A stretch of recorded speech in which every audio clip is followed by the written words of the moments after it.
It is said that as long as the speed is fast enough, we can easily run on non-Newtonian fluids. As is well known, non-Newtonian fluids become harder the more force is applied to them, as hard as a stone. So, is it really feasible for people to run on them? To find out, we mixed flour and water together to quickly form a puddle of non-Newtonian fluid. When we tried to grasp the non-Newtonian fluid forcefully, it quickly solidified into a lump of flour. Since non-Newtonian fluids can quickly solidify under the influence of force to resist impact, can they act as a ground surface for sports activities? Therefore, we constructed a pool of non-Newtonian fluid, 10 meters long and 0.4 meters deep.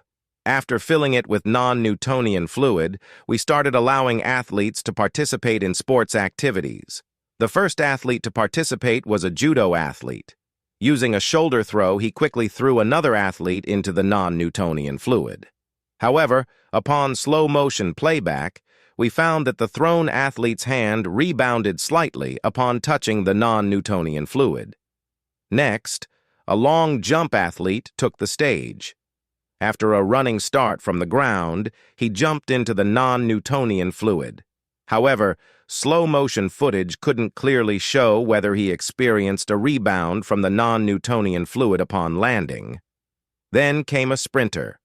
With swift strides, he quickly ran across all the non-Newtonian fluid.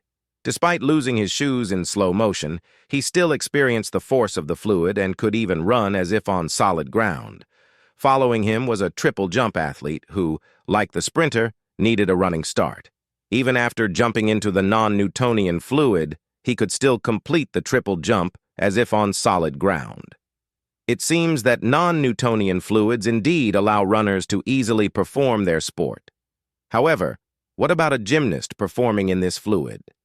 Initially, he attempted normal gymnastics, but using his hands, he sank in due to the small contact area, unable to complete the movements as on solid ground.